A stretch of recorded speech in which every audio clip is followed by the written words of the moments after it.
So according to this bete Planck's quantum theory, the energy is not emitted continuously as it is given by the wave theory. It is emitted discontinuously in the bundles or the packets of energy, and these bundle or the packets are known as quantum. one bundle is known as quantum. ठीक है, एक bundle, एक packet, ठीक है, और बहुत सारे packets आ रहे हो तो it is known as quanta. Okay, कोई भी रेडियो जैसे माइक्रोवेव या कोई भी radio waves, any kind of the radiations are coming, so they are coming in the packets. अगर हम लाइट की बात करें तो इसी पैकेट को कहा जाता है बेटे, it is known as photon. ठीक है, in case of light it is known as बेटे फोटोन. Getting my point. अब एनर्जी, कोई भी फोटोन आ रहा है बेटे उसमें एनर्जी होगी. अब उसमें एनर्जी किसकी इक्वल होती है, is directly proportional to the frequency of radiation. Energy is directly proportional to the frequency of the radiation. ठीक है बेटे. Now if we remove the directly proportionality sign and we will give a constant here, that is h. This h is nothing, as we are doing Planck's quantum theory, this is called Planck's constant. This is known as Planck constant. ठीक है, constant वो जिसकी value constant रहे, तो इसकी value constant रहती है, इसकी वैल्यू क्या रहती है 6.6. ठीक है, 26 into 10⁻⁻34 joules per second. Okay, means energy packets. देखो जितनी ज़्यादा, आप ध्यान से देखो इस फॉर्मूला के हिसाब से, जितनी आप फ्रीक्वेंसी बढ़ाते हो उतनी एनर्जी इमिटेड ज़्यादा होगी. जितनी आप फ्रीक्वेंसी बढ़ाओगे उतनी क्या होगी बेटे, एनर्जी ज़्यादा. ठीक, अगर एक क्वांटम की बात करें, अगर बहुत सारे पैकेट्स आ रहे हैं तो हम क्या बोलेंगे, E is equal to n h mu. N is integer number, that is 1 2 3 4 जो पैकेट्स आ रहे हैं. ठीक है, तो अगर नंबर ऑफ मल्टीपल क्वांटा कोई बॉडी रिलीज हो रही है, एक एनर्जी के बाद दूसरी एनर्जी, तीसरी एनर्जी, तो उसको आप एन फैक्टर से मल्टीप्लाई करते हो, तो n is 1 2 3 and 4 and so on. Getting my point. अच्छा, अगर जितनी ज़्यादा फ्रीक्वेंसी रिलीज होगी, तो we have done already what is the relationship between frequency and wavelength. So E is equal to h c over lambda. Wavelength उतनी कम हो जाएगी, वेवलेंथ उतनी कम हो जाएगी. ठीक है, तो जिसकी एनर्जी ज़्यादा होगी उतनी उसकी वेवलेंथ क्या हो जाएगी बेटे, कम हो जाएगी. तो ये प्लैंक्स क्वांटम थ्योरी ने हमें बताया कि एनर्जी सीधी अमिट नहीं करती, energy in the form of packets अमिट करती है. तो पहला पैकेट आया रेड वेवलेंथ का, फिर जैसे मतलब वाइट, फिर ब्लू, ऐसे हमें तो एनर्जीज हमें डिफरेंट मिली. ठीक है, तो इसी से ही हमने ब्लैक बॉडी रेडिएशन और हमने फोटो इलेक्ट्रिक इफेक्ट एक्सप्लेन किया. हमने कल इंटेंसिटी वर्सेस वेवलेंथ का ग्राफ किया, तो हमने ये देखा कि जिसकी अगर वेवलेंथ ये यहाँ से यहाँ ज़्यादा है, तो वी हैव सीन एक टेम्परेचर पे ये वाला, अगर I have drawn the next temperature तो I will draw this one. तो हमने क्या देखा इसमें बेटे, जैसे जैसे हम टेम्परेचर इंक्रीज करते जा रहे हैं, T2 ज़्यादा है T1 से, तो हमें कहाँ जा रही है, रेड टू ब्लू जा रही है. तो वेवलेंथ पहले क्या थी, मान लो यहाँ पे if I am talking about light itself, तो ये रेड थी. तो यहाँ आते हो, इस तरफ जाओ, तो वेवलेंथ क्या होगी, डिक्रीज होगी. अब वेवलेंथ क्या आई, इतनी आई. ठीक है बेटे, अब वेवलेंथ पहले इतनी थी wavelength, this wavelength is there. जैसे ही आपने टेम्परेचर इंक्रीज किया तो वेवलेंथ कम होगी. अगर टेम्परेचर और बढ़ाओगे तो ग्राफ इस तरफ शिफ्ट हो जाएगा, तब ग्राफ इधर आएगा. क्यों, एनर्जी पैकेट की फॉर्म में आ रही है, तभी वेवलेंथ चेंज हो रही है. ये नहीं कि ये बहुत ऊपर तक पीक तक, एक मिनिमम पीक है. इंटेंसिटी रेड, मान लो आपने हीटिंग करनी शुरू की, एक मिनिमम इंटेंसिटी तक बढ़ा. ठीक है बेटे, रेड तक बढ़ गया, उसके बाद डार्क रेड नहीं है, बस इतने ही है. अगर उसके बाद आप टेम्परेचर बढ़ा दोगे ना, वो ब्लू की तरफ जाएगा. या वो मैं बोलूँ ऑरेंज की तरफ जाएगा, वेवलेंथ डिक्रीज होगी, फिर वो ब्लू की तरफ जाएगा, वेवलेंथ और डिक्रीज होगी, किसी हद तक इंटेंसिटी जाएगी और वेवलेंथ कम होती जाएगी। ये वेवलेंथ कम, ये क्वांटा ने एक्सप्लेन किया कि ये वेवलेंथ डिक्रीज ही क्यों ही जा रही है, क्योंकि कॉन्टिन्यूसली अमिट नहीं हो रही है energy, it is emitting in the form of the packets.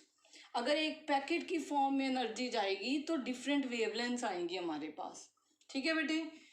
Second जो कि फोटो इलेक्ट्रिक अफेक्ट है, फोटो इलेक्ट्रिक अफेक्ट हमने ये देखा कि जब हमने स्पेसिफिक फोटोन ऑफ लाइट दी तो इलेक्ट्रॉन बाहर आए, और मैंने आपको कल कहा कि जिसमें they have low ionization energy in metals में, you will be doing in the next chapter, कि जिनकी हमें एनर्जी कम रिक्वायर्ड है इलेक्ट्रॉन रिमूव करने के लिए, उनको हम अगर कम एनर्जी देंगे तो उसमें से इलेक्ट्रॉन बाहर आ जाएंगे, the electron will come outside. Okay okay बेटे, अब बात करें फोटो इलेक्ट्रिक इफेक्ट की। अब हमने कल जैसे मैंने आपको इवैक्यूएटेड वेसल की बात करी, तो मान लो ये आपका एक मेटल है, उस मेटल में ये इलेक्ट्रॉन्स पड़े हैं, ठीक है बेटे, इलेक्ट्रॉन पड़े हैं। तो अगर हम कहते हैं भी एक डेफिनेट फ्रीक्वेंसी ऑफ लाइट देते हैं तभी इलेक्ट्रॉन बाहर आते हैं, डेफिनेट फ्रीक्वेंसी ऑफ लाइट दोगे तभी हम इलेक्ट्रॉन बाहर आते हैं। अज्यूम करो कि इसकी जो इसको अपनी पोजीशन से हिलाने के लिए जो एनर्जी चाहिए उसे हम कह देते हैं एच म्यू, ठीक है, एच म्यू नॉट, चलो h mu naught, we will say h mu naught. H mu net क्या है कि इसकी पोजीशन से हिलाने के लिए जो एनर्जी चाहिए, इसे हम कहते हैं वर्क फंक्शन, हमें काम करना है इसके ऊपर, वर्क फंक्शन।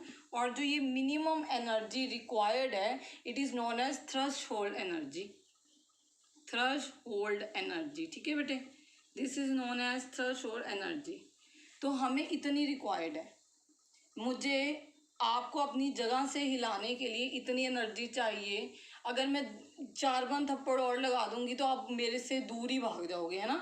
तो अगर इससे ज़्यादा मैं एनर्जी दे दूं, अब म्यू नॉट चाहिए थी, मैंने दे दी एच म्यू, अब मैंने दे दी इसके ऊपर frequency H mu greater than H mu naught, तो कुछ तो हिलाने में यूज़ होगी, जो हिलाने में यूज़ होगी उसको मैंने अभी बोला बेटे वर्क फंक्शन, वो हो गया डब्ल्यू नॉट, जो मैंने यूज़ कर ली और जो हिल गया।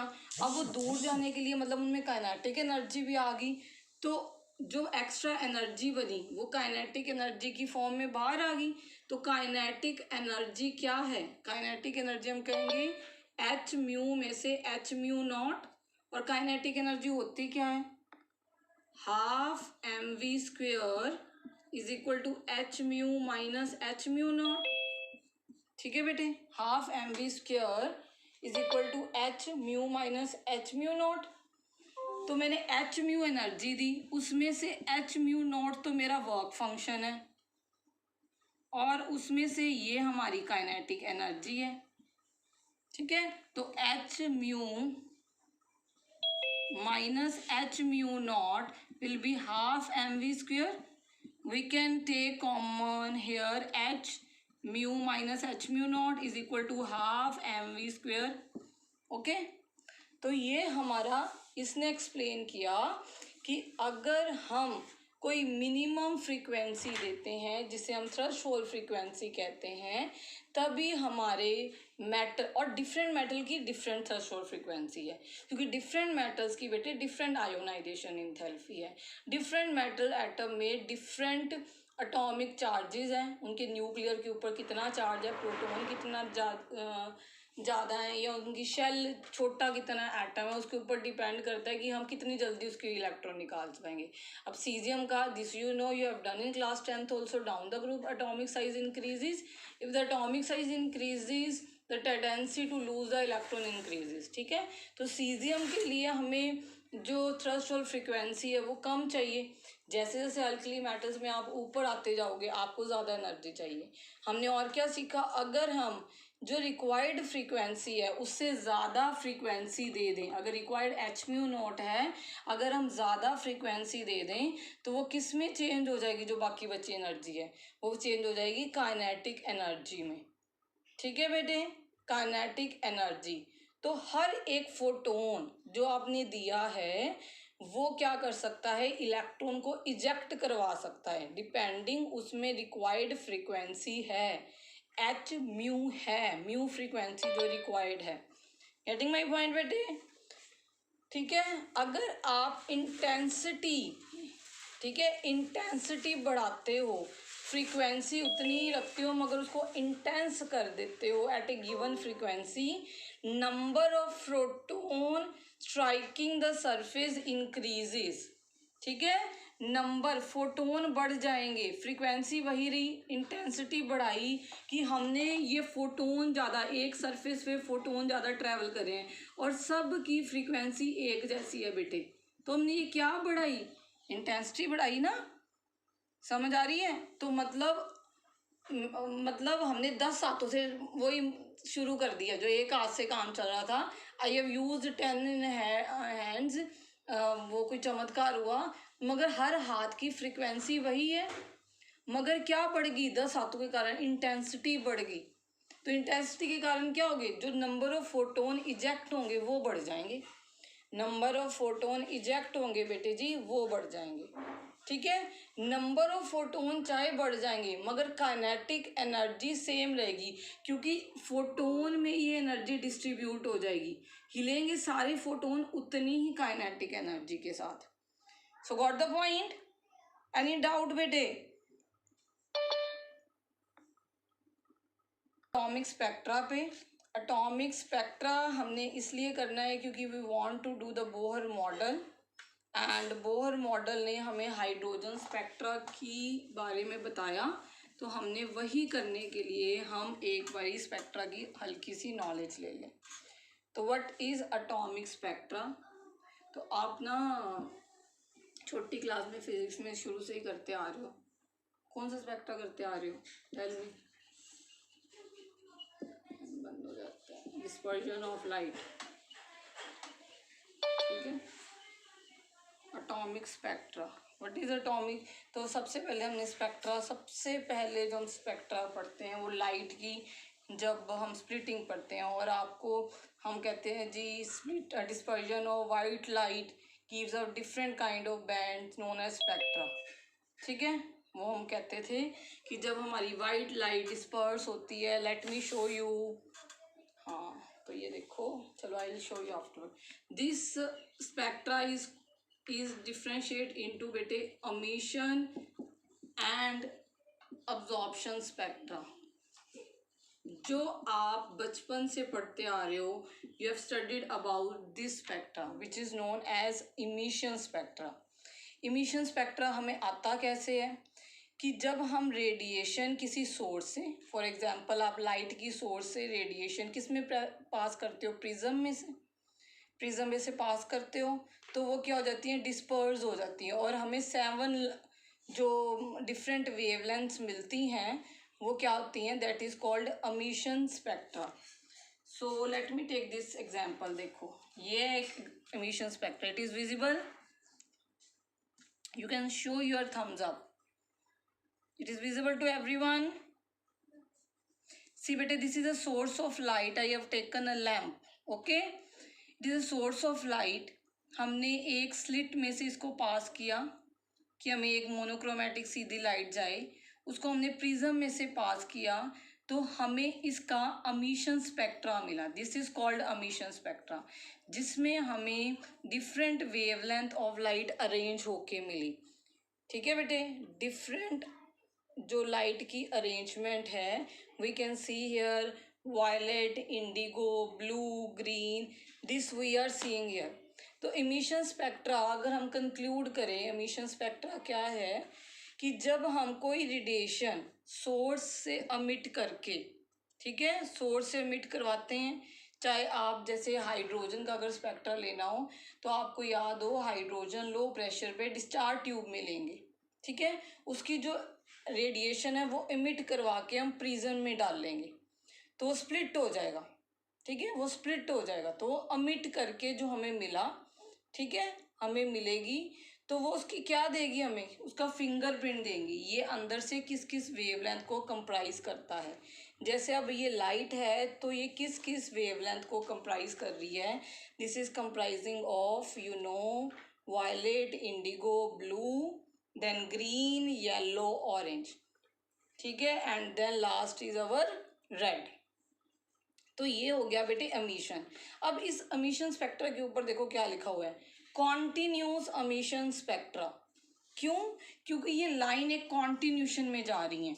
वायलेट के बाद इंडिगो शुरू होगी, इंडिगो के बाद ब्लू शुरू होगी, ब्लू के बाद ग्रीन शुरू होगी, ग्रीन के बाद येलो शुरू होगी, येलो के बाद ऑरेंज शुरू होगी, ऑरेंज के बाद रेड शुरू होगी।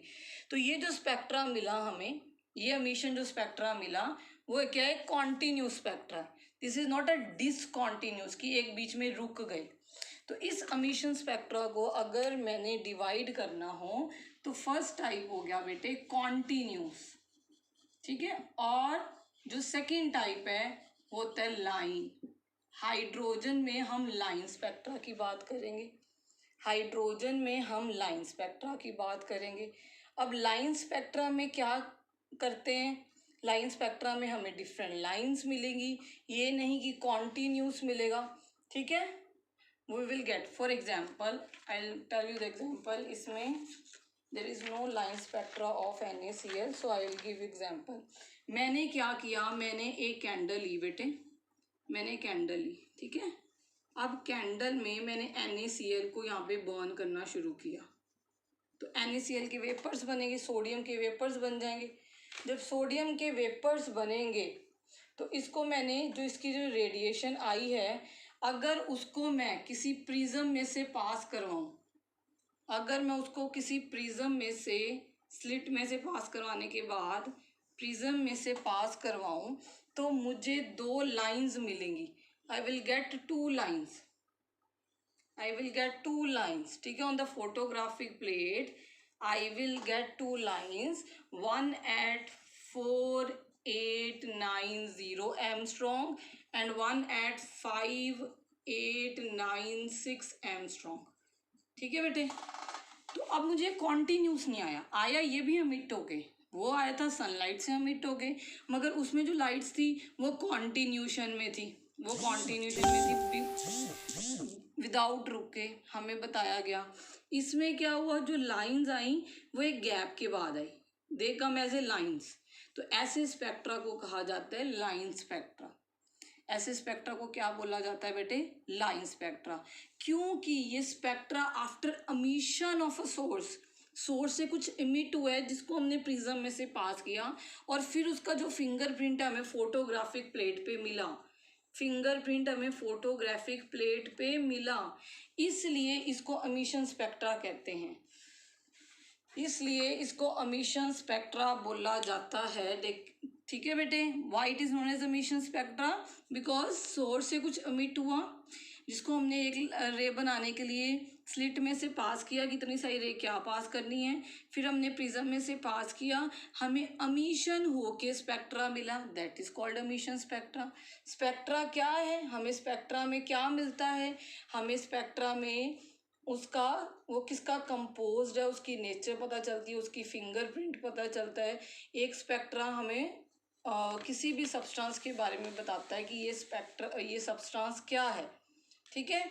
इसमें से जो लाइन, अब ये अगर NaCl है, अगर NaCl मैं लूँ, अगर NaCl को मैं फ्लेम पे हीट करूँ तो मुझे ये दो वेवलेंथ, मैंने आपको NaCl या मैंने कुछ दे दिया आपको वाइट सा, मैं कहती हूँ कि स्पेक्ट्रा से पता करके दिखाओ कि ये क्या चीज़ है। आपने क्या किया, आपने बंसन बर्नर पे रखा, NaCl को हीट किया, स्लिट में से पास की, जो लाइट आई प्रिज्म में से पास करी, और आप आके बोलते हो मैम हमें दो वेवलेंथ्स मिल रही हैं, किस किस पे, 5890 पे, 5896 पे, ये तो हमें NaCl ही लग रहा है। तो ये एटम्स का क्या हो जाता है बेटे line spectra, it is a fingerprint of the atoms. It is a fingerprint of the atoms. As it is not continuous, इसलिए इसको लाइन भी कहते हैं, डिसकॉन्टिन्यूस भी कहते हैं, इसको लाइन भी कहते हैं और एक डिसकॉन्टिन्यूस भी कहते हैं। ओके बेटे, got the point? If you got the point just show your thumbs up. हाँ जी, okay then now come to बेटे absorption spectra। now come to absorption spectra। देखो अमीशन में से हमने अमिट करवाया तो अब्जॉर्प्शन में से कुछ एब्जॉर्ब करवाओगे आप, ऑब्वियस सी बात है, नेम से क्लियर्ड है। अब्जॉर्प्शन स्पेक्ट्रा से आप कुछ एब्जॉर्ब करवाओगे या नहीं करवाओगे? क्या एब्जॉर्ब कराओगे? जो चीज़ अमिट करवाएगी थी। अब मैंने क्या किया, अब मैंने एक स्लिट ली, ठीक है, अब उल्टा, सब कुछ उल्टा। अब मैंने उसमें से लाइट पास करवाई। अब लाइट को NaCl के सॉल्यूशन में से पास करवाया। This is NaCl solution. इस NaCl के सॉल्यूशन में से लाइट हमने पास करवाई। अब जो ये लाइट आई आफ्टर पासिंग, इसको हमने प्रिज्म में से पास करवाया बेटे जी, इसको हमने प्रिज्म में से पास करवाया। जब हमने इसको प्रिज्म में से पास करवाया और इसको फोटो ग्राफिक प्लेट के ऊपर देखा तो दो डार्क कलर के बैंड्स आए। जहाँ पे हमें चमक उठी थी हमारी फोटोग्राफिक प्लेट, वहाँ पे हमें दो डार्क लाइंस आई, दो डार्क लाइंस आई। किस वेवलेंथ पे चमक उठी थी हमारी प्लेट याद करो, किस वेवलेंथ पे? That is 5890 5896। उसी ही वेवलेंथ पे हमें दो डार्क कलर के बैंड्स नजर आए, काला कलर नजर आई, हमारी स्क्रीन ब्लैक ब्लैक होगी। क्यों? क्योंकि जो वेवलेंथ ऑफ लाइट उन्होंने देनी थी, जो यहाँ पे हमें नजर आनी थी प्रिज्म में से पास, वो तो हमने एब्जॉर्ब करवा दी। वो हमने सॉल्यूशन में डाल के लाइट को वो एब्जॉर्ब करवा दी, तो हमें कहाँ से मिलेगी? Will not gate, we will be getting, we will be not getting। ठीक है, गेटिंग माई पॉइंट? ओके, तो अब्जॉर्प्शन स्पेक्ट्रा में what are you doing in the absorption spectra, जिसमें हम जिसकी ओके ठीक है, जिसका ये एक स्पेक्ट्रा है, दिस इज ऑल्सो स्पेक्ट्रा। इसमें हमने क्या किया, white light is pass through solution of the salt and then this light is transmitted, light is then analyzed, and what are we finding here? We are finding here bete dark colors line rather than that line which occur in the emission spectra, as the it is obtained as the absorption with the help of a solution. It is called absorption spectra and it is consisting of dark line। Okay, dark line. अब हम बात करें emission spectra of hydrogen की। अब hydrogen का अगर हमने emission spectra लेके आना है, we want the emission spectra of hydrogen. Let me take, तो मैं सीधा डिस्चार्ज ट्यूब ले लूँगी, मुझे क्या थोड़ा का एक्सपेरिमेंट किया मैंने। I can take discharge tube, ठीक है, आई कैन टेक और not take, I can take discharge tube. और इससे उल्टा अगर मैंने absorption spectral, this is discharge tube, I have taken here बेटे, I have taken here discharge tube, ठीक, and I have given the high voltage here, if you remember high voltage here, कितना voltage देते हैं? 10,000 volt voltage दे दी, ठीक है, 10,000 volt voltage दे दी, तो electron emit होंगे, ठीक है। तो इसका जो ये वोल्टेज है, इसको जब हम अगेन अगर तो लाइट इसमें से पास करवा के इधर ले आए तो हमें क्या मिलेगा? Then we will get absorption spectra, तो हमें लाइट बैंड्स मिलेंगे। बेटे ये देखो, ये वाले जो स्पेक्ट्रा होते हैं ना, ये नहीं कि हमें शीट पे दिखते होते हैं, ये हमें there is a software installed, ये सब कुछ सॉफ्टवेयर में दिखाई देता है। ये जितने भी स्पेक्ट्रोमीटर स्टडीज होते हो, आप सैंपल डालते हो तो you will get in the उसमें आपको ये सब कुछ उसमें मिलता है, एक कंप्यूटर में ये नज़र आने शुरू हो जाते हैं। क्योंकि ये यूवी रीजन में नजर आएंगे, आईआर में तो अवर eyes can't perceive UV and IR. तो स्पेक्ट्रोग्राफ्स बने होते हैं जैसे ईसीजीज, हमें हार्ट बीट जो नज़र आती है वो एक ग्राफिकल फॉर्म में कंप्यूटर्स के ऊपर नज़र आती हैं। तो ये भी हमें एक कंप्यूटर के ऊपर डिटेलिंग इसकी नज़र आती है। ठीक है बेटे, तो आपने जब इसको प्रिज्म में से पास किया तो आपको 5 type of series of line मिली। That series was called 5 type series. एक एक लाइन ही, उनमें भी लाइंस थी बहुत ज़्यादा, मतलब वो आगे भी टूटी हुई थी। ठीक है, 5 सीरीज ऑफ लाइन। ये 5 सीरीज ऑफ लाइन को हम कहते हैं बेटे Lyman. I will show you now Lyman, the first series of line which is Lyman. Right here rather than, ठीक है, Lyman, then Balmer, then Paschen, then Brackett, then P Fund। ठीक है, जो ये थी लाइमन वो हमारी आईज परसीव नहीं कर सकती क्योंकि ये किस रीजन में नजर आई उनको, अल्ट्रा वायलेट रीजन में नजर आई, यूवी अल्ट्रा वायलेट में नजर आई। हमारी जो आईज परसीव कर सकती हैं वो बाल्मर है जो कि विजिबल रीजन में नजर आती हैं। और ये तीनों की तीनों जो रेडिएशन है बेटे, it is visible in infrared. तो इंफ्रारेड हमारी आंखें तो परसीव कर नहीं सकती, तो हमें ये ग्राफ्स नजर आते हैं। ठीक है, हमें ग्राफ्स नजर आते हैं। तो अगर मैं ये देखो, ये स्पेक्ट्रा है, it is visible to everyone if it is visible. ठीक है बेटे, तो देखो ये मैं रेड के साथ कर रही हूँ। ये जो है बेटे, ये सबसे पहले वाली लाइन है यहाँ पे, this is a Lyman, this is a Lyman. फिर ये डार्क, क्योंकि ये यहाँ पे देखो इधर से आके ये बाल्मर है, ये पास्चन है, ये पी फंड है, ये ब्रैकेट है और ये पी फंड है। तो ऐसे आपको डिफरेंट डिफरेंट स्पेक्ट्रास नज़र आते हैं। देखो जैसे ये बेरियम का बना हुआ है तो हमें बेरियम का स्पेक्ट्रा ऐसे नज़र आएगा, ये लाइंस नज़र आएंगी हमें, ये वाला। ठीक है, ये एमिशन स्पेक्ट्रा है, ये एब्जॉर्प्शन स्पेक्ट्रा है। एमिशन स्पेक्ट्रा में जहाँ पे कलर्ड लाइंस नज़र आ रही हैं, देखो ध्यान से, अब्जॉर्प्शन स्पेक्ट्रा में वहीं डार्क लाइन नज़र आ रही है। इन द सेम वे अगर हाइड्रोजन का हम एमिशन स्पेक्ट्रा देखेंगे तो हमें ऐसे कलर्ड लाइन नज़र आएंगी डिफरेंट डिफरेंट वेवलेंथ पे। जैसे लाइमन यूवी की वेवलेंथ पे नज़र आएगी, यूवी रीजन मतलब उसकी वेवलेंथ यूवी के आसपास होगी। जो बार्मर है वो विजिबल में नज़र आएगी। जो पास्चन ब्रैकेट पी फंड इधर चलेगी बहुत ज़्यादा, वो किस में नज़र आई आर। तो इधर यूवी होता है, UV then visible then I R. Getting my point?